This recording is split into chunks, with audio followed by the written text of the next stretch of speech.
wabarakatuh. Kami dari kelompok 7 ingin menjelaskan isi dari bab 14 tentang mengidentifikasi dan menulis refleksi nilai-nilai buku non-fiksi dan fiksi.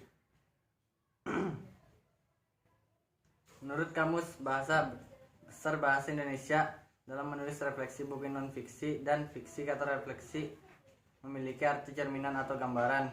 Karya tulis refleksi merupakan jenis karya tulis yang penulisnya mendeskripsikan suatu kejadian nyata atau imajinasi, interaksi, ingatan, dan menambah unsur refleksi pribadi dan makna dalam kejadian tersebut. Dalam karya tulis refleksi, penulis juga menyertakan perasaan, emosi, dan situasi personal.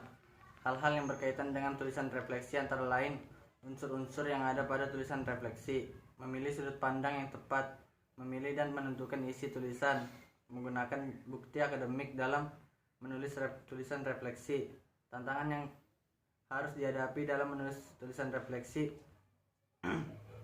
Unsur-unsur yang ada pada tulisan refleksi. Setiap tulisan refleksi memiliki dua unsur utama, yaitu tulisan refleksi mengintegrasikan teori dan praktek. Dalam menulis tulisan refleksi, pilihan teori tidak boleh melenceng dari konteks dalam menjelaskan dan menginterpretasikan refleksi Anda. Identifikasi tujuan yang ingin dicapai dalam menulis tulisan refleksi. Anda dapat menyertakan rencana yang akan Anda lakukan secara berbeda di masa depan, pengalaman baru atau nilai-nilai yang telah Anda pelajari. Memilih sudut pandang yang tepat. Dalam menulis tulisan refleksi, lebih baik menggunakan sudut pandang orang yang pertama, karena dalam menulis refleksi sebenarnya Anda sedang mengomunikasikan pengalaman dan perasaan Anda kepada pembaca yang gaya akademik. Selain itu, gunakan juga kalimat pasif ketika Anda sedang merujuk pada kejadian tertentu.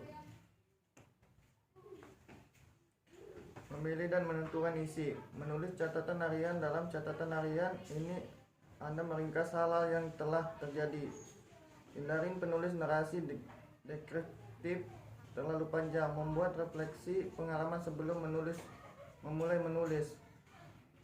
Mengidentifikasi contoh-contoh relevan. Memulai menulis hal-hal yang ingin Anda sampaikan. Kemudian pilihlah contoh-contoh untuk mendukung poin tersebut. Menggunakan bukti akademi dalam menulis tulisan refleksi. Analisislah suatu peristiwa atau kejadian dengan menghubungkan teori tertentu. Tantangan yang harus dihadapi tulisan reflektif melibatkan eksplanasi pada sebuah kejadian. Tidak mudah menulis jenis karya ini dibandingkan dengan karya akademis lainnya. Jenis tulisan ini melibatkan subjek dalam memikirkan dan menulis rasa khawatir dan berbagi kesalahan. Demikian juga keseluruhan kesuksesan dalam interaksi dengan individu lain atau ketika harus menjalankan sebuah tugas praktis tertentu. Penulis yang menulis karya ini tuntut untuk mengambil posisi di balik sebuah peristiwa atau kejadian dan berusaha menjadi objektif. Meskipun penulis harus menulis pengalaman dan perasaan yang dialami sendiri, dia harus mampu mengambil jarak terhadap berbagai peristiwa agar bisa mengungkap makna kejadian tersebut secara objektif. Demikian penjelasan dari kelompok kami. Assalamualaikum warahmatullahi wabarakatuh.